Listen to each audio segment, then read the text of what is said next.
রাধে রাধে বন্ধুরা, সবাই কেমন আছো? আজকে আমরা যাচ্ছি দোল পূর্ণিমা উপলক্ষে মায়াপুর ঘুরতে। আর আমি আমার ছেলে আর বোনের ফ্যামিলিকে নিয়ে যাচ্ছি। দেখো, সবাই আমরা গাড়ি করে রওনা দিয়েছি মায়াপুরের উদ্দেশ্যে। প্রচণ্ড রোদ, আমরা সেই 12টায় বেরিয়েছি, সকাল 12টার দিকে বেরিয়েছি। প্রচণ্ড রোদ আর গরমে সবাই হাঁপিয়ে গেছে, তাই কিছুটা গিয়ে ডাব খেয়ে নিলাম। গাড়ি থেকে নেমে আমরা সবাই ডাব খেয়ে নিলাম। এরপর আমি নিয়ে নিয়েছি কিছুটা শশা, আবার আমরা রওনা দিলাম। দেখো রাস্তাটা কি সুন্দর করে নিয়েছে। আগে তো রাস্তাটা অতটা ভালো ছিল না, কিন্তু এখন রাস্তাটা খুব সুন্দর, চারপাশটা খুব সুন্দর পরিবেশ। তারপর কিছুটা গিয়ে বোন বলছে খুব চা খাবে, তাই একটা ধাবার মধ্যে নেমে আমরা তিনজনে চা খেয়ে নিলাম। আর হাওয়াতে দেখো আমাদের মাসি বোনজির চুলের কি অবস্থা। আর দেখতে দেখতে আমরা মায়াপুর চলে আসলাম, সিধা মায়াপুর। প্রথমে গেলাম আমরা শ্রী চৈতন্য মহাপ্রভুর জন্মস্থান দর্শন করলাম, কারণ আমরা গৌর পূর্ণিমার আগের দিন আমরা মন্দিরে ছিলাম। কারণ গৌর পূর্ণিমার দিন প্রচণ্ড লোকের ভিড় হয় নাকি, এখানটায় ঢোকায় মুশকিল, তাই আমরা আগের দিন শুরুর দিকে ঠাকুর দর্শন করে নিলাম। দেখো তাও প্রচণ্ড লোক, প্রচণ্ড যারা আগে থেকে নবদ্বীপ পরিক্রমায় এসছে এরা অলরেডি এখানে রয়েছে। আর দেখো কি সুন্দর করে আমাদের ঠাকুর সাজিয়েছে, মন্দিরটা ফুল দিয়ে খুব সুন্দর করে সাজিয়েছে। মন্দিরে আসলে মনের মধ্যে অন্যরকম একটা শান্তি, সেটা না মন্দিরে না গেলে তোমরা বুঝতে পারবে না। আমার তো খুব শান্তি হচ্ছে মনের মধ্যে, যেহেতু অনেক দিন ধরে আমি মায়াপুরে গৌর পূর্ণিমা উপলক্ষে যাব ভাবছি, কিন্তু এত বছর যাওয়া হয় না। শেষ পর্যন্ত আমার আশায় হলো ভগবানের কৃপায়। আর মন্দির দর্শন করে আমরা বেরিয়ে পড়লাম। পাশে রয়েছে গৌরীকুণ্ড, ওখানটায় গিয়ে দেখো কি সুন্দর পরিবেশ।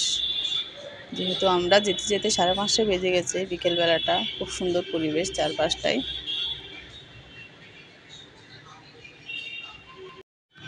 আর দেখো কত সুন্দর চারপাশটা মেলা বসেছে, যেহেতু কালকে দোল পূর্ণিমা, রাস্তার মধ্যে গাড়ি সব বন্ধ হয়ে যাবে। আর দেখো আমি আর আমার বোন তিলক করে নিলাম। আর এই হচ্ছে আমাদের সিধা মায়াপুর মন্দির, সবাই দর্শন করো।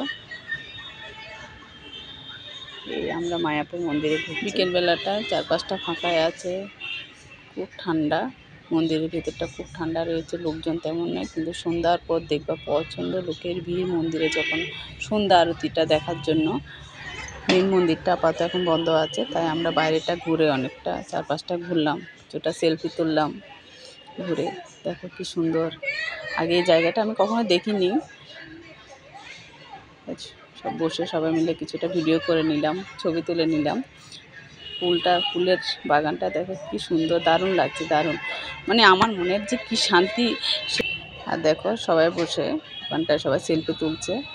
দেখো এটা হচ্ছে নতুন মন্দির, আমরা অবশ্যই নতুন মন্দির ঢুকবো, সেটাও তোমাদের দেখাবো। যদিও নতুন মন্দিরে এখনও কিছু হয়নি, আমরা লাইন দিয়েছি মেন মন্দিরে ঠাকুর দর্শন করার জন্য। ভিতরে যেহেতু মোবাইল ব্যাগ অ্যালাউ নেই, সেই জন্য তোমাদের মেন মন্দিরে ঠাকুর দর্শন করাতে পারছি না, সরি বন্ধুরা। ঠাকুর দর্শন করার পর আমরা দেখো বাইরে হরির নাম হচ্ছে, আমরা একটু কীর্তন শুনে নিলাম। আর বিদেশিদের নাচ দেখতে পাচ্ছ বন্ধুরা, কি সুন্দর।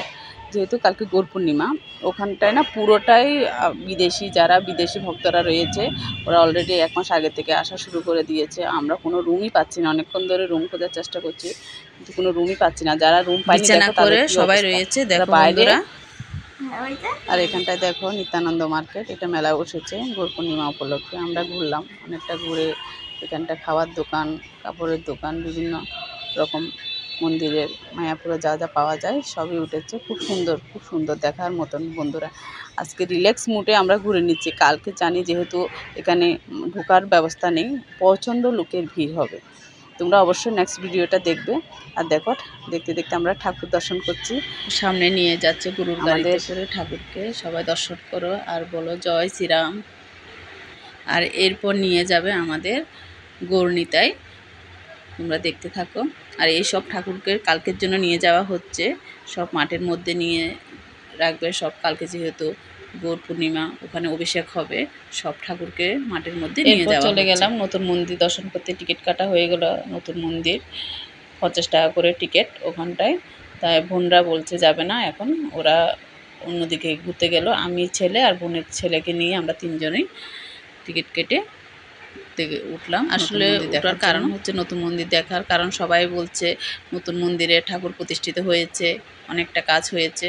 বাট আমরা ঢুকে দেখলাম কিছুই হয়নি ওখানটায়, এখনও পুরোটাই আনকমপ্লিট কাজ চলছে মন্দিরের।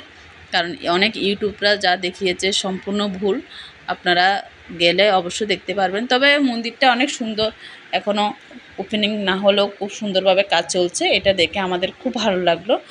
দেখুন বন্ধুরা কত সুন্দর এই মন্দিরটা, যখন কমপ্লিট হবে দেখতে কত সুন্দর লাগবে, কত বড় মন্দির। বিকেল হয়ে গেছে তাই পুরোটা এখন অন্ধকার, লাইট নেই বলে পুরোটা ভালোভাবে আসছে না, কিন্তু দেখতে খুবই খুবই ভালো লাগছে।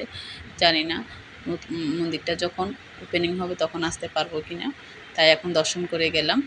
আর বাইরের ভিউটা দেখো বন্ধুরা, জাস্ট অসাধারণ, চারিদিকে আলো সজ্জিত। এরপর আমরা ওখানে যেহেতু রুম পাইনি, তাই আমার বোনের মাসি শাশুড়ি বাড়ি ছিল পাশে, ওখানটায় চলে গেলাম। আর দেখো বাচ্চারা, ওখানটায় গিয়ে দেখি বাচ্চারা, গ্রামের বাচ্চারা হোলিতে মেতে উঠেছে, সবাই রং খেলছে। আর দেখো আমি আর আমার বোন রাত্রে খাওয়া দাওয়া শেষে ঘুমিয়ে পড়লাম রাত্রে, যেহেতু তোমাদের বাড়িটা দেখাতে পারিনি। আর দেখো গ্রামের বাড়ির চারপাশটা কি সুন্দর। আর আমাদের বিচ্ছুগুলো, আমার ছেলে মেয়ে, বোনের ছেলে মেয়ে, যেহেতু ওরা